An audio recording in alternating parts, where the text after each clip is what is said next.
une corbeille qui se remplit, les corbeilles qui se remplissent.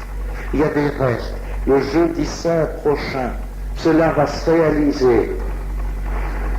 Le pain va être multiplié et le pain continuera d'être multiplié jusqu'à la fin des temps.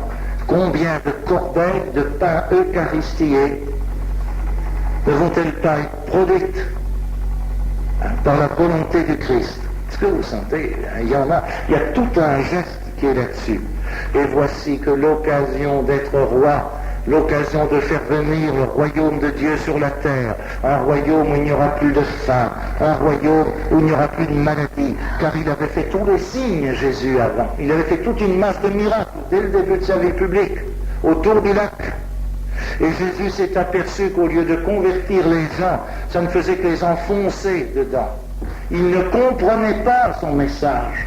Et il leur dit, vous n'êtes pas venus à cause de ma parole, vous êtes venus parce que vous allez avoir du pain gratuitement. Alors, il se retire. Le Christ a manqué l'occasion. Et c'est là où on s'aperçoit que ceux qui prêchent la théologie de la révolution, est-ce que vous voyez, ou d'un engagement social tel, etc., je ne vois pas comment on peut s'appuyer sur l'évangile.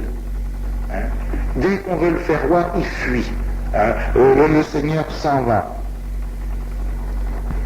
Et alors, on a voulu, le Christ n'est pas venu.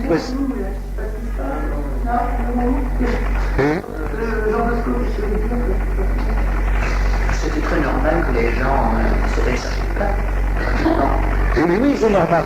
Et justement, c'est pour ça que c'est si normal que Jésus ne sait pas comment se faire comprendre. Est-ce que vous voyez? Quelqu'un qui donne du pain gratuitement, il n'y a pas d'autre que nous, les hommes.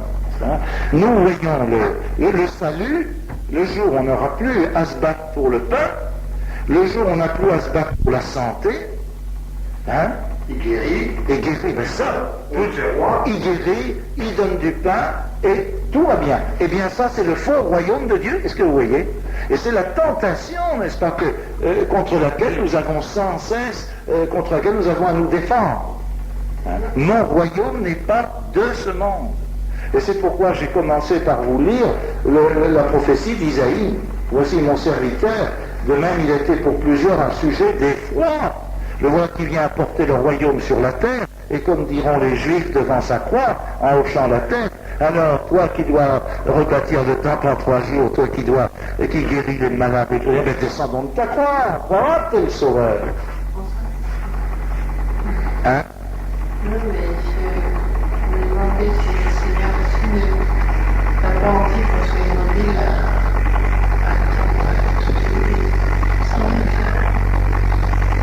Eh bien, on vient de dire le contraire. On vient de dire le contraire, et pas nous. L'Évangile nous dit le contraire. Jésus n'a pu faire la multiplication des pains que grâce au geste d'un petit enfant qui a donné tout ce qu'il avait. Alors évidemment, chaque fois qu'il y a le don, chaque fois qu'il y a l'acceptation, la Vierge Marie. Eh bien, tout a été possible parce qu'elle a dit. Voilà, tout a été possible. Dieu ne pouvait pas s'incarner sans l'accord d'une pauvre petite jeune fille. Il n'a jamais fait contre sa volonté. Il n'est jamais contre. Et c'est non, c'était non. Oui, mais bien sûr.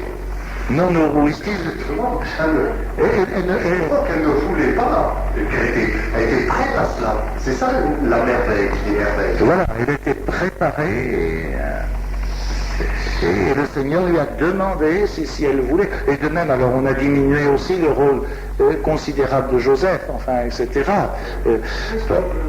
Parce que Joseph, oui, mais vous comprenez que il y a eu l'accord de Joseph. On nous a présenté, d'abord Joseph était un jeune, de l'âge un petit peu plus vieux, parce qu'il y a toujours un décalage là-bas dans les pays d'Orient pour l'âge, mais tout de même c'était loin d'être un vieillard, et on ne peut pas imaginer, vous voyez, je crois qu'il y a aussi un plan de raison merveilleux, ou alors le mariage c'est une faute, l'amour d'un homme pour une femme, c'est pas dans le plan de Dieu si ça colle pas. Marie a aimé Joseph d'amour humain. Vous comprenez? C'est pas un personnage de plâtre, hein. Ils se sont aimés tendrement. Et on voit très bien, je crois, moi ça m'arrive de penser à ça dans la prière, dans l'oraison, de contempler le couple de Marie et de Joseph, n'est-ce pas? Marie, n'est-ce pas, c'est impensable que Marie n'ait pas dit à Joseph qu'elle avait vu l'ange. Mais si Joseph, n'est-ce pas, se rétracte, c'est probablement pas parce que Joseph est ignorant et qu'il se dit, voilà, elle était couchée avec un autre. C'est impensable. Est-ce que vous voyez, c'est pas possible ça. Est-ce que vous voyez dans sa pensée et quoi donc? Il s'est dit, probablement, je ne suis pas digne. Ah voilà. Alors voilà ce qu'on pense de plus en plus. Est-ce que vous voyez, enfin, je sais pas, hein, parce que c'est. Mais on pense de plus en plus que car le thème de Joseph a été beaucoup étudié, en particulier au Canada. Hein, et il y a ce qu'on appelle la josépholatrie maintenant. Hein. Ils ont été tellement loin qu'ils ont cassé. J'étais avec un brave évêque du Tchad là-bas en Israël, et il me dit Mais c'était pas.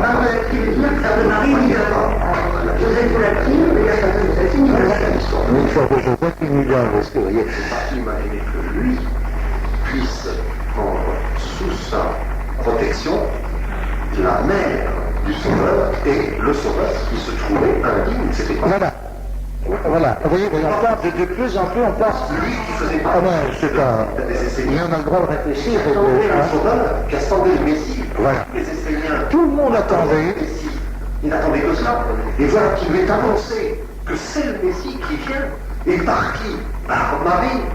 Et lui va prendre le Messie sous son autorité paternelle, officielle. C'est lui qui va être le maître du Messie, est-ce que vous voyez? Comme Pierre disant au Christ, Seigneur, retire-toi de moi, je suis un. Voilà, c'est exactement ça. Est-ce que exactement ça?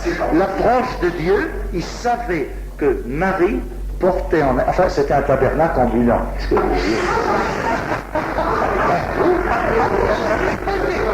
Ben, c'était le premier tabernacle. Hein? C'est pratique, mais oui.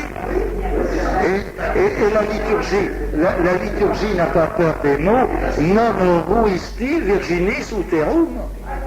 Je ne sais pas si vous avez jamais traduit. Et Dieu n'a pas eu horreur de l'utérus d'une jeune fille pour en faire sa demeure. Dieu n'a pas eu horreur de l'utérus d'une jeune fille pour en faire sa demeure. Son tabernacle. Le premier tabernacle, c'est ça. L'incarnation, c'est pas des mots. Est-ce que vous voyez, c'est bouleversant quand on réalise. Et quelle dignité donnée à la femme, et comme Dieu rétablit la dignité de la femme, c'est pareil. Hein? L'avortement, c'est encore plus élevé. L'avortement et les trucs, enfin, tous les dérèglements de toutes sortes. Est-ce que vous voyez, oui, c'est vraiment étonnant, est-ce que vous voyez? Et alors Joseph est saisi de terreur, de sainte terreur, est-ce que vous voyez? Et Dieu le comprend, ce Joseph. Est-ce que vous voyez? Dieu le comprend, ce Joseph-là. Parce que, et alors on le voit en train de causer avec Marie, Marie racontant à Joseph, oui? Et qu'est-ce qu'il lui dit? Il lui dit, Joseph, ne crains pas. Voilà. Oui, mais j'ai pas fini exprès pour ménager mon effet.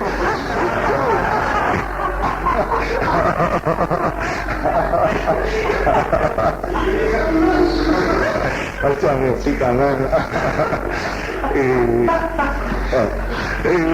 Mais voyez, on peut voir Joseph et Marie. Marie disant à Joseph, tu sais, hein, eh bien, j'ai vu un envoyé de Dieu. Oh non, je ne sais pas quel mot l'a employé. Ah bon, et qu'est-ce qu'il t'a dit? Les deux amoureux qui se cacheraient même ces choses-là. Est-ce que Dieu a confié son fils à un couple? Ou est-ce qu'il l'a confié à quelqu'un tout seul avec un semblant d'amour? Dieu ne joue pas la comédie. Si vous avez dit quelque chose, Oui. surtout que j'aimerais bien qu'un jour, on prie pour ça, parce que ça fait au moins 150 fois que la Bible s'ouvre tout le temps là-dessus. Et je ne comprends pas pourquoi. Et ce que vous dites ne correspond quand même pas exactement au texte. Or, parce que la jeunesse de Jésus-Christ, Marie-Carmel est confidentielle Joseph. Or, avant que Jésus venue vie commune, elle se trouva enceinte par le fait de l'Esprit Saint. Joseph, son mari, qui était un homme juste et ne voulait pas la dénoncer publiquement, résolu de leur publier sans bruit. Oui, parce que voilà.